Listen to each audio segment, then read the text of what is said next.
Bismillahirrahmanirrahim. Assalamualaikum warahmatullahi wabarakatuh. Saya Yoga Pratama Putra akan mempresentasikan artikel ilmiah saya yang berjudul Pandangan Islam terhadap Zakat dan Pajak. Yang pertama, saya akan membahas tentang zakat. Zakat secara etimologi atau bahasa merupakan masdar dari zakah yang berarti berkah, tumbuh, bersih, baik, dan bertambah. Sedangkan zakat secara terminologi atau istilah adalah sejumlah harta tertentu yang diwajibkan oleh Allah Subhanahu wa taala untuk diserahkan kepada orang yang berhak. Dan secara istilah Islam, zakat adalah kadar harta tertentu yang diberikan kepada orang yang berhak menerimanya dengan beberapa syarat. Selanjutnya adalah hukum zakat. Dalam Islam, zakat memiliki kedudukan yang penting karena zakat merupakan salah satu dari rukun Islam. Hukum zakat sendiri adalah fardu ain, yaitu wajib bagi setiap umat Islam yang telah memenuhi syarat. Zakat mulai diwajibkan pada tahun kedua Hijriah. Adapun dalil-dalil yang mewajibkan zakat yaitu surat At-Taubah ayat 103, surat An-Nisa ayat 77, dan surat Al-Baqarah ayat 277. Selanjutnya adalah mekanisme zakat. Yang pertama, syarat-syarat wajib dikeluarkannya zakat, yaitu Islam, merdeka, milik yang sempurna, dan telah sampai nisabnya. Yang kedua, macam-macam zakat. Zakat dibagi menjadi 3 jenis, diantaranya adalah zakat rikas, zakat fitrah, dan zakat mal. Di sini saya akan menjelaskan zakat rikas terlebih dahulu. Zakat rikas adalah emas atau perak yang ditanamkan oleh kaum jahiliyah pada masa sebelum Islam, yang apabila kita mendapatkan emas atau perak tersebut, maka kita wajib mengeluarkan zakat sebanyak 1/5 atau sebanyak 20% dari emas atau perak tersebut. Yang kedua, zakat fitrah merupakan zakat yang wajib dibayarkan pada saat hari raya Idul Fitri oleh setiap orang Islam, baik laki-laki maupun perempuan, baik merdeka maupun hamba, sebanyak 3,1 liter dari makanan yang mengenyangkan menurut tiap-tiap daerah atau negeri masing-masing. Yang ketiga, zakat mal. Secara bahasa, mal berarti kecenderungan atau segala sesuatu yang diinginkan oleh manusia untuk dimiliki dan disimpan. Dalam syara, mal berarti segala sesuatu yang dapat dimiliki atau dikuasai dan dapat digunakan atau dimanfaatkan sebagaimana lazimnya. Sesuatu yang disebut mal apabila dimiliki, disimpan, dihimpun, dan dikuasai, serta dapat diambil manfaatnya sebagaimana lazimnya. Yang ketiga, yang berhak menerima zakat. Ada 8 golongan yang berhak menerima zakat. Di antaranya adalah fakir, miskin, amil, mu'alaf, hamba, berutang, sabilillah, dan musyafir. Selanjutnya adalah hikmah zakat. Selain dapat membersihkan harta, zakat juga memiliki banyak hikmah atau keutamaan, baik bagi orang yang membayar zakat maupun bagi orang yang menerima zakat. Di antaranya adalah menolong orang yang lebih lemah dan susah agar ia dapat menunaikan kewajibannya kepada Allah Subhanahu wa taala, mengurangi kesenjangan sosial, menghilangkan sifat kikir, dan melatih diri agar menjadi pribadi yang bersifat mulia. Sebagai salah satu bentuk rasa syukur, mendekatkan diri hubungan antar sesama.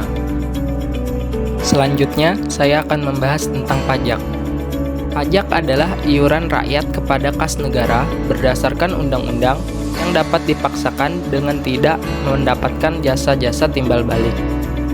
Sedangkan dalam Kamus Besar Bahasa Indonesia, pungutan wajib yang biasanya berupa uang yang harus dibayar oleh penduduk sebagai sumbangan wajib kepada negara atau pemerintah sehubungan dengan pendapatan, pemilikan, harga beli barang, dan sebagainya.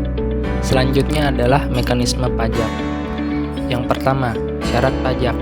Syarat pajak terbagi menjadi 4. Yang pertama, apabila pemerintah benar-benar membutuhkan dana dan tidak ada sumber lain yang dapat menutupi kebutuhan tersebut. Yang kedua, pemungutan pajak dilakukan dengan adil. Apabila pemungutan dari sumber lain tidak ada, maka pemerintah wajib menarik pajak kepada rakyat dengan adil, bukan berarti pungutan tersebut dipungut sama rata. Yang ketiga, dipergunakan dan dimanfaatkan demi kepentingan atau kemaslahatan bersama, bukan untuk kegiatan kemaksiatan dan hawa nafsu. Yang keempat, harus ada persetujuan dari DPR dalam menentukan besar dan kecilnya pemungutan pajak tersebut.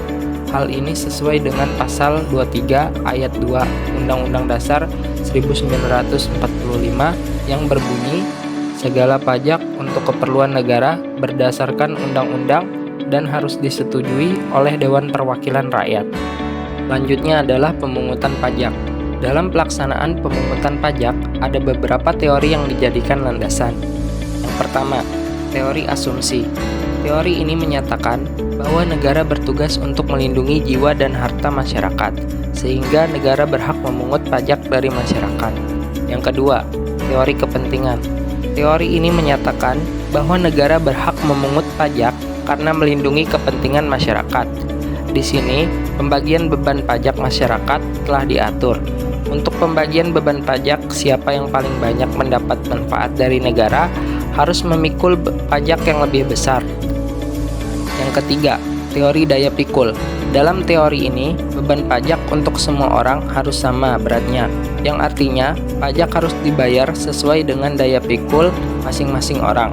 Untuk mengukur daya pikul dapat digunakan dua pendekatan. Yang pertama, unsur objektif, yaitu dengan melihat besarnya penghasilan atau kekayaan yang dimiliki oleh seseorang. Yang kedua, unsur subjektif, yaitu dengan memperhatikan besarnya kebutuhan material yang harus dipenuhi. Yang keempat, teori daya bakti. Teori ini menyatakan negara memiliki hak mutlak untuk memungut pajak kepada warganya sebagai perwujudan dari tanda bakti masyarakat kepada negara. Dan yang terakhir, teori daya beli. Teori ini menitikberatkan ajarannya kepada fungsi kedua dari pajak, yaitu fungsi mengatur. Menurut Prof. Andriani, salah satu penganut ajaran teori daya beli, teori ini berlaku sepanjang masa, baik dalam masa ekonomi bebas maupun dalam masyarakat sosialis. Selanjutnya adalah fungsi pajak. Pajak memiliki beberapa fungsi. Yang pertama, fungsi anggaran. Sebagai sumber pendapatan negara, pajak berfungsi untuk membiayai pengeluaran-pengeluaran negara untuk menjalankan tugas-tugas rutin negara dan melaksanakan pembangunan negara, membutuhkan biaya yang dapat diperoleh dari penerimaan pajak. Yang kedua, fungsi mengatur. Pemerintah bisa mengatur pertumbuhan ekonomi melalui kebijakan pajak. Dengan fungsi mengatur, pajak bisa digunakan sebagai alat untuk mencapai tujuan. Contohnya, dalam rangka menggiring penanaman modal baik dalam negeri maupun luar negeri. Yang ketiga, fungsi stabilitas. Dengan adanya pajak, pemerintah memiliki dana untuk menjalankan kebijakan yang berhubungan dengan stabilitas harga, sehingga inflasi dapat dikendalikan. Yang terakhir, fungsi redistribusi pendapatan. Pajak yang sudah dipungut oleh negara akan digunakan untuk membiayai semua kepentingan umum, termasuk untuk membiayai pembangunan, sehingga dapat membuka kesempatan kerja yang pada akhirnya akan meningkatkan pendapatan masyarakat. Selanjutnya adalah pajak dalam perspektif Islam. Dalam berkehidupan bernegara, bagi umat muslim, ketaatan mematuhi kewajiban yang sudah ditetapkan oleh pemerintah sama halnya dengan kewajiban yang telah diperintahkan oleh agama. Meskipun pada zaman Rasulullah, zakat dikenakan kepada penduduk yang beragama Islam, sedangkan pajak dikenakan kepada penduduk non-muslim. Pajak diperbolehkan dalam Islam karena tujuannya adalah untuk kepentingan umum. Pajak yang dibayarkan oleh masyarakat pada akhirnya akan dinikmati lagi oleh masyarakat dalam bentuk layanan-layanan yang telah diberikan oleh negara. Selanjutnya adalah kedudukan zakat dan pajak. Sebagai umat muslim, manakah yang lebih utama antara membayar zakat dengan pajak? Zakat dan pajak adalah dua kewajiban yang harus dipenuhi oleh seorang umat muslim. Sebagai warga negara Indonesia, kedua kewajiban ini tentu memiliki tujuan yang baik, yaitu agar tercapainya kehidupan yang makmur. Dalam berkehidupan bernegara, umat Islam tidak hanya bisa memenuhi kewajiban yang telah ditetapkan dalam ajaran Islam, tetapi juga harus memenuhi kewajiban yang telah ditetapkan oleh pemerintah, karena Rasulullah SAW juga memerintahkan umatnya untuk mematuhi pemimpin. Sekian yang dapat saya sampaikan, kurang dan lebihnya saya mohon maaf. Akhir kalam, wassalamualaikum warahmatullahi wabarakatuh.